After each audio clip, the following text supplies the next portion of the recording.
Hi, everybody. Good morning. My name is Lisa Dublin, and I hope you're having a great morning because today we're talking about boundaries. I've had this conversation before, but I think it's worth revisiting. This week, I've just had to be just chatting with a couple people about boundaries and why we should have them and how they actually protect us from disappointment in relationships. They also enable us to have better relationships, all of the things. So let's talk about that this morning. How are you doing wherever you're watching me from? I think it's on YouTube we are this morning, and we're on Instagram, I think, and on LinkedIn. So welcome wherever you are. Let's get right into it. One of the most dynamic things that I learned when I became a coach was in the teaching and training on what boundaries were. And contrary to what we believe, boundaries don't prevent people from doing stuff. Boundaries basically say, if you do this, this is going to be my reaction. So let's face it, especially as adults, you cannot tell people what to do. Okay. You just can't. That's just not that. Adults will do what adults do, which is have free will and be themselves. Well, if kids do it, far less adults, right? But here's the thing, if you have a boundary, what you're actually saying is, if this is what you do, this will be my response. And so it tells you that boundaries have to be thought out well, settled within yourself, and thirdly, communicated to the other persons, to the people around you. So I want to ask you this morning, what are some of your boundaries? Let's start there. So here's my friend Vanel says, good morning. Finally, my first live with Basement Chronicles from Vanel, your Speak with Confidence speaker. Welcome, Vanel. Oh, it's very nice to have you. So don't forget, you guys, you can go and you can subscribe to the channel on YouTube. So I would love if you did that because yeah, that's just what we're about. So I want to ask you, what are your boundaries today? And hopefully by the end of this live this morning, you can have better boundaries. You can identify yours, the ones that you have that are great.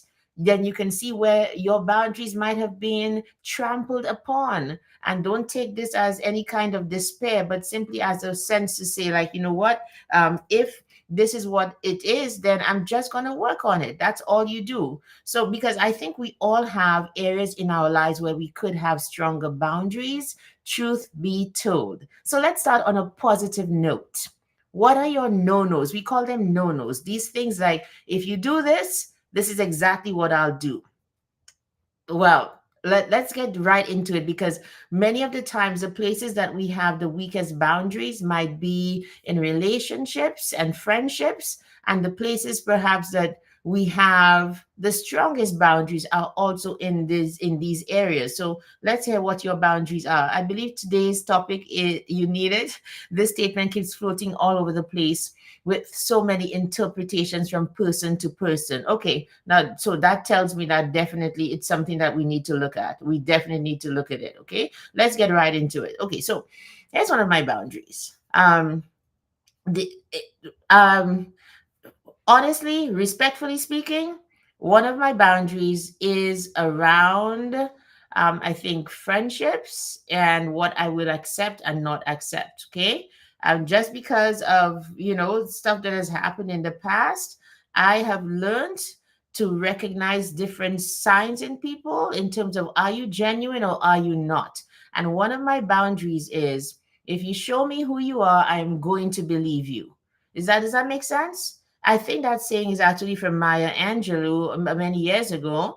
And she said, when somebody shows you who they are, believe them. So I have learned to take people at their word. If this is the behavior that you're showing towards me, then I'm going to take it as gospel and I'm going to act on it. So if you show me that you're not genuine, I'm not going to let you into my inner circle. Like, why would I even do that? That is like taking fire, as the Bible says, and putting it in your bosom. So you know somebody's not for you. You know that person secretly, maybe, just the way that they show up in your life, that they do harbor resentment perhaps at your success. Let's face it, that happens to all of us, some more than others, whatever. Okay. if you see that happening, you have to set the boundary that if I see that kind of attitude, this is the action that I'm going to take. It doesn't mean that you have to cut people off, you guys. They hear me right, because um we need relationship, we need friendship, we need connections. You need somebody, as we say in the Caribbean, you need a living partner. But a living partner might not be the person who you invite into your living room, or who you invite, God forbid, into your bedroom or into your basement. Get it? So it's for you, when you see the attitudes, to take the time to say, okay, when and if I see that behavior, this is how far I'm going to go with you. As the easiest one to do is business relationships. You do not have to like people for you to do business with them. Not, you absolutely don't. I think we get it twisted. You think you have to be all up into no. Money is an exchange of goods and services for financial recompense. So once that can happen, go right ahead. You don't have to play the game. You don't have to invite the person to the weekend barbecue, but you do have to have boundaries about what you say and what you don't say. And I think perhaps that's just one example. Tell me what you think. This one's always close to my heart because I guess I deal with it a lot of the time, but it's very true. Here's why boundaries in relationships are that important. And then we're going to go into, I have some notes on how exactly do I set my boundaries? Like, how do I make it so that I'm not the person who maybe right now you know that stuff has happened, you should have had a boundary, or you thought you did, you drew a red line, as the US is famous for saying, and people just walked over the red line. It's no longer red, it's trampled upon. You can't even see that it's red anymore. That has happened to me all the time. What about you? If truth be told, we all have places where we have let our boundaries be trampled. But let me go to this point before we go into how do you cultivate and strengthen your boundaries for your betterment and to have better relationships. Because when I've got a boundary, I don't expect the world from people. You show me who you are. I'm not going to ask the question, why should you be that way? That there's no point at this for me. I'm not going to ask that question. You show me who you are. I'm not going to ask the question, why are you that way? I will, however, retreat into myself and figure out, if this is the behavior, what is my response? What is my consistent response? So here this point. Boundaries clarify relationships and expose motives. Okay. So boundaries don't ruin relationships, they reveal which ones are real. Let's say, for an example, I have a couple people I know who have a boundary about what they want to do in relationships and not. And then, of course, we know it's females I'm talking about, right? And guys can be like very pushy. If you love me, you will do this. If you love me, you will do that. And because some of these females have kind of like kept to their own boundaries, these guys have left. Now, does that ruin a relationship, or does that show you the motive? And should you be sad, or should you be really grateful that life, God, whatever, just revealed to you who that person is and made them go away to make room for a person who's going to come into your life and respect your boundaries? What about that? Okay. So I have a note here about something about what having boundaries does. There's actually statistics on people who maintain boundaries and their state of well being. According to the American Psychological Association, individuals who regularly enforce personal boundaries report greater relational satisfaction and reduced anxiety. I have the perfect example of this. You won't believe, right? So, you'll know when you have young kids, there's crunch time in the morning because one of my children is still in public school. So I still have to do the getting together. Some of it is his dad has such a great help to get him ready on the morning. And also I do the drop off and the pickup. Okay. Now, because I am an immigrant and I have got family and friends in other parts of the world, then you find that nobody stops to think, okay, What time is it by Lisa? What time is it now? That can I call or can I not call? So my boundary has had to be, when it's my crunch time, I don't take the calls. Does that make sense? No matter if I get the call and I really want to speak to the people, sometimes family, my boundary has to be, I've got to maintain that practice of crunch time. I cannot take the calls because it gives me more stress. It stresses out my son because I'm like talking on the phone and trying to direct him to do this and that. Like, what am I even doing? That is a clear boundary. And I've struggled with it in the past until now. I've just put the phone aside and I'm like, I will take the call after. So everybody knows I will return calls after a certain time because this is the time when I need to be getting my kid ready for school. That's a boundary. And it's a simple one that does not depend on what anybody else does. After a while, because you keep on consistently doing it, and of course, it comes with speaking as well, to say to people, hey, this is the time when I'm very busy. So call me at that time. You can give people a little nudge, but it will depend on you, not trampling over and forgetting the boundary. So you have to be very cognizant and respect the boundary that you have created so that it stands. Does that make sense? So I think it's very, very important. So another boundary is, what happens if your friends or your partner yells at you? What's your boundary there? Is it just a, is it an apology? Do you just go right back into the bliss of the relationship?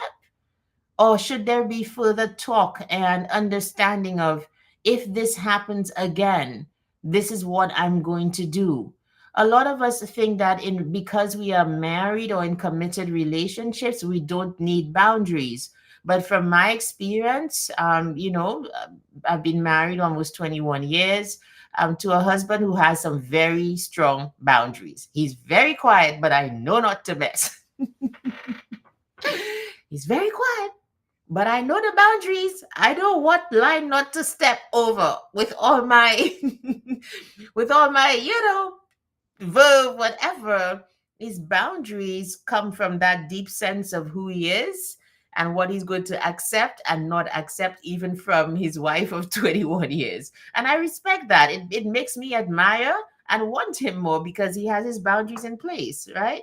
So here's another point about boundaries: they protect your purpose and they preserve your peace. So I want to talk especially to the professionals and entrepreneurs, people who perhaps are on their own time or are pulled in many different directions. If you don't have boundaries, you will find yourself burnt out. You will find yourself a people pleaser. You will, so this is, I'm not saying you're a people pleaser and then you can't have boundaries. I'm saying if you don't have boundaries, you are going to be a people pleaser. Think about it. If you don't have boundaries, you end up being a people pleaser. I believe we have been looking at this people pleasing phenomenon perhaps in the wrong way. Let's start from growing, strengthening those boundaries that you're supposed to have before you get to the point where you are a people pleaser. Because when you really think about it, the people pleaser is the person who does not have their boundaries, never even thought about them, never thought that they deserve to have them, perhaps. All of the things that we're going to look at just in a couple moments. So, how does having boundaries protect your purpose and preserve your peace? People think that just giving to anybody who wants, satisfying everybody's need, is being selfless. No, that's being self destructive. You cannot be all things to all people. You will end up not being anything to yourself and to the causes and to the people who really matter in your life. Okay? That's it. So you absolutely have to know that if you have boundaries, it protects your purpose because you will know, this is how far I can go in one area, or I want to go further in that area because it's part of my plan, it's part of my purpose, it's part of what I see myself doing. So this call is for us to be self-centered, like looking at life from the inside out, as opposed to looking at life from other people's perspectives bearing on us. What are your boundaries? How does having boundaries in the context of what I've said? How does that inform your purpose and give it life, protect it, nurture it, give it time to grow? And the thing with boundaries is that it means you are not going to satisfy everybody. But here's the thing: is everybody satisfying you, sis? Is everybody look is everybody satisfying and saying yes to everything that you want? If you are a person who's that emotionally intelligent, when people express their boundaries towards you, you will understand. Just I think was it 2 days ago? I came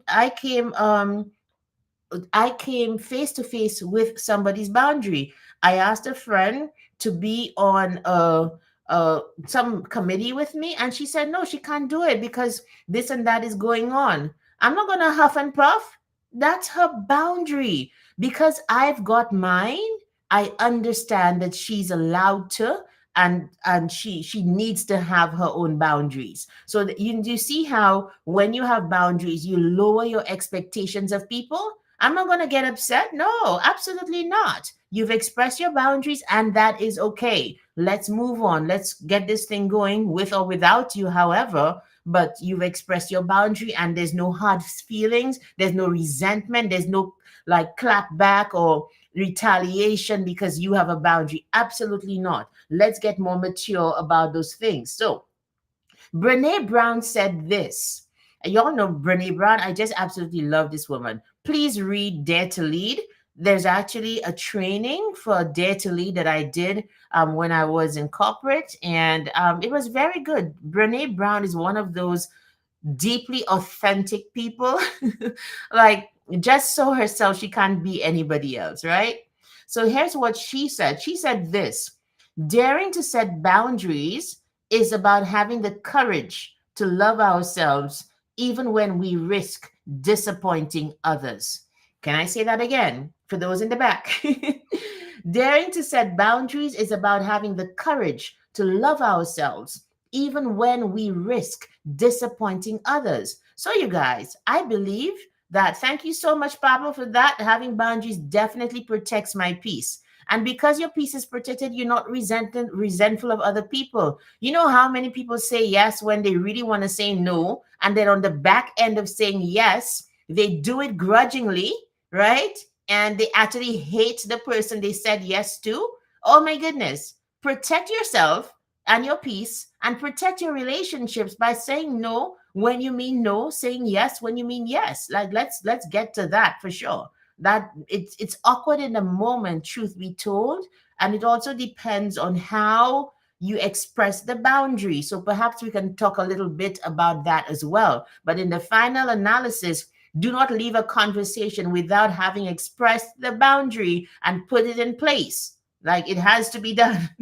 So here's a statistic about professionals, because a lot of people are suffering burnout. A lot of people are taking on more than they can handle.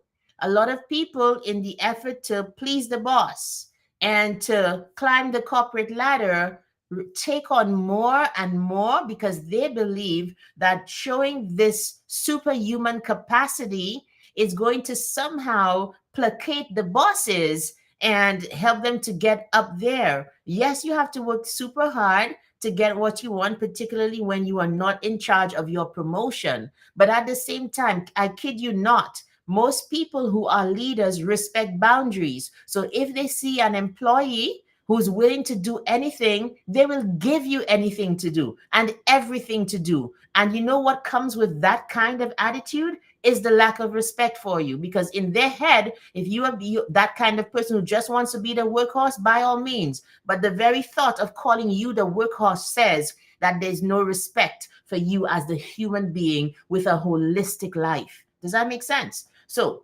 2021, a Harvard Business Review article reveals that professionals with poor boundary control report 2.3 times higher burnout rates than those who clearly define their limits at work.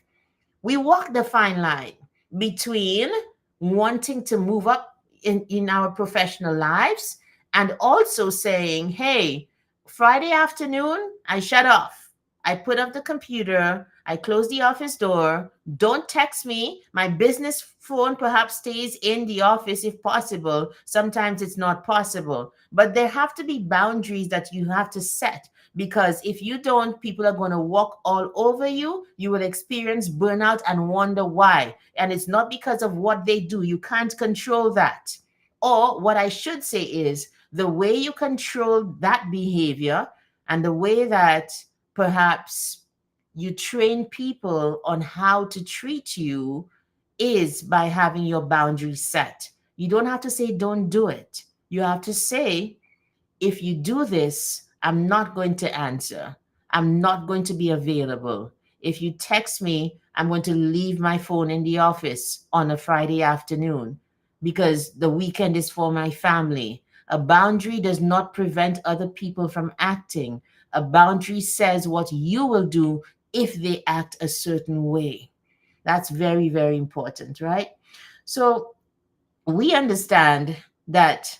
So Pablo says it reduces anxiety levels for sure. Absolutely. It just absolutely does that.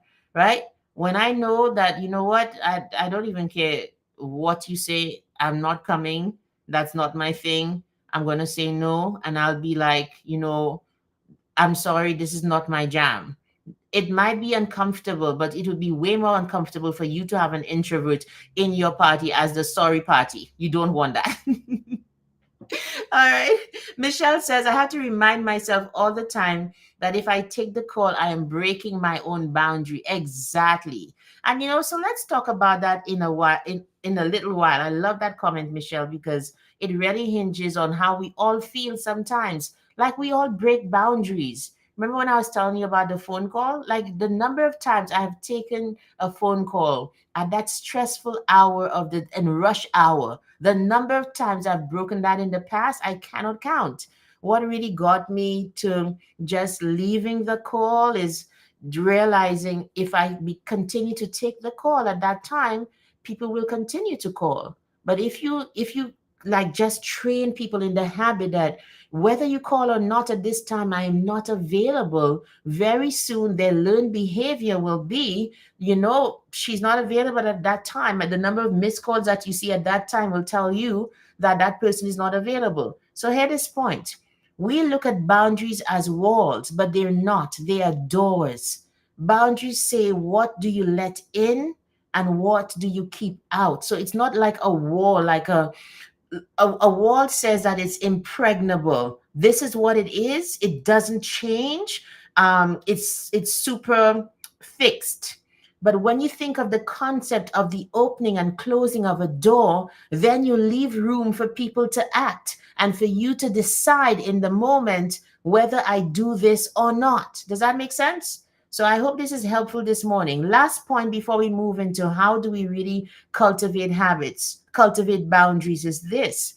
In my Speak with Confidence course, and also when I do All the World's a Stage, which is my one on one program for executives, where I teach you communication, media presence, how to handle the media, all of those things, right? I teach the concept of the vault. You know what a vault is? Well, number one, I'm a vault as a coach. Like, you have to be a vault. Like, you have to be the person who just people put things in and it's covered there. You don't have to allude to it later. Go, no, you just put it in there. It's not going anywhere. You have to have that concept. And I embody it in so many ways just because of the kinds of people I coach who need that in their lives, right? The concept of being the vault or having a vault as a speaker is this.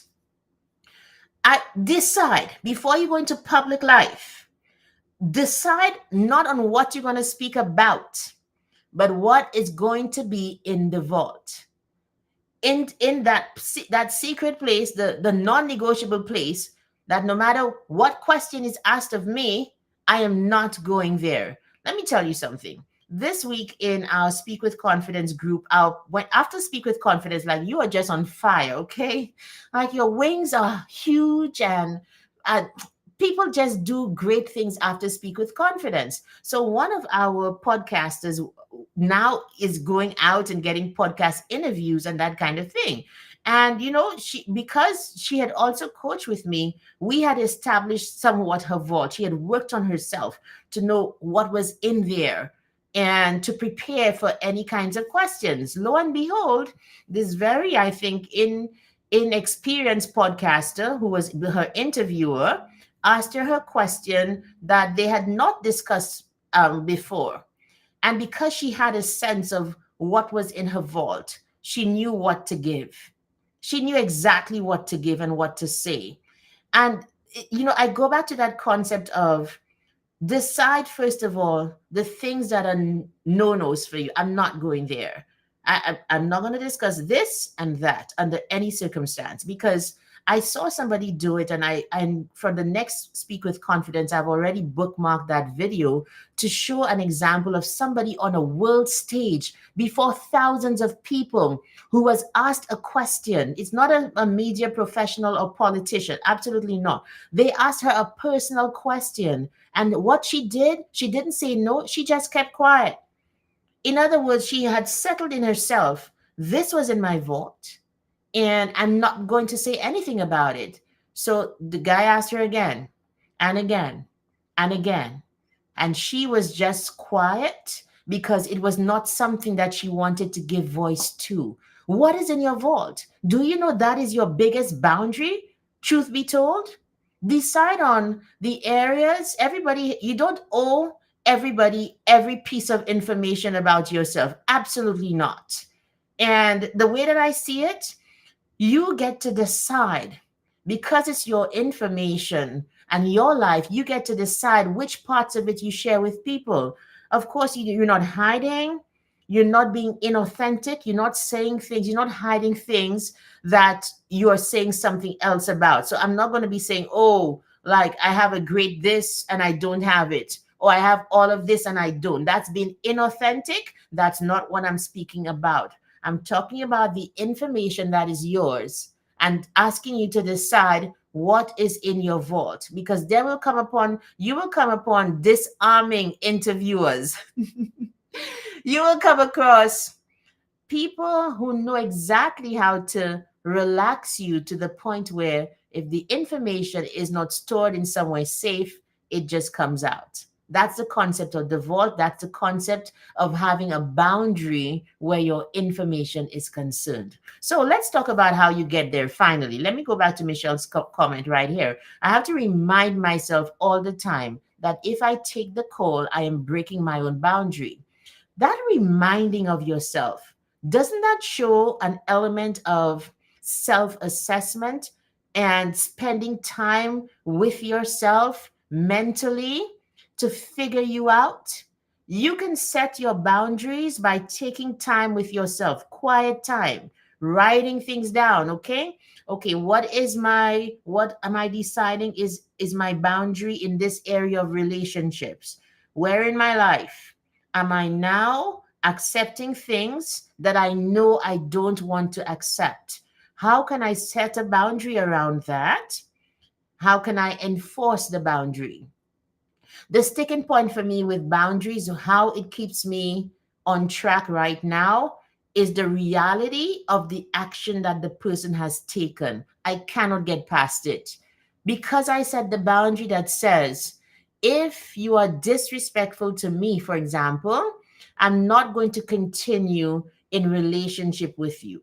Okay, like there are different levels of disrespect, all of the things. You can train people, you can talk to them. You don't just ghost people because one incident happened. Have a conversation, all of those things apart. But if somebody says to you, okay, if you set that boundary and it is crossed, you have to train yourself not to get over or jump over the person did the thing that you said if they did it would be a red line. How it's in your face, it happened. If you don't deal with it and enforce the boundary gets trampled. So I feel like we have to love ourselves quietly, intuitively. And that's not the word I'm looking for. I want to talk about intimacy with yourself, like spending time quietly with yourself to be like, okay, Lise, all right, well, that's you. And if they do this, then decide to do that, okay? Give people grace and benefit of the doubt, but ultimately Like you have to settle in yourself that these are the kinds of actions, people, and behaviors that you want around you. If you're not there yet, don't feel bad. It is a journey. We don't get there, but you can start by doing that self assessment and seeing where it is your boundaries are not set and seeing what you would like to happen. You cannot be thinking of who the other person is. You've got to start life from who you are. Because many times I'm telling you, you think that you're letting people off and being kind when you let people trample your boundaries. Can I say to you, many times they know that your boundaries are being trampled and they do it anyway. And how you know that you're not dealing with any kind of gentle person, you try to come over their boundaries and see the reaction. Their boundaries are well set, okay? But because you will let them trample your boundaries, they will. I believe that is human nature. That is all of us, me and everybody else. So, thank you so much for listening today. I'm on this 31-day Basement Chronicles YouTube challenge. Y'all, I've totally failed, okay?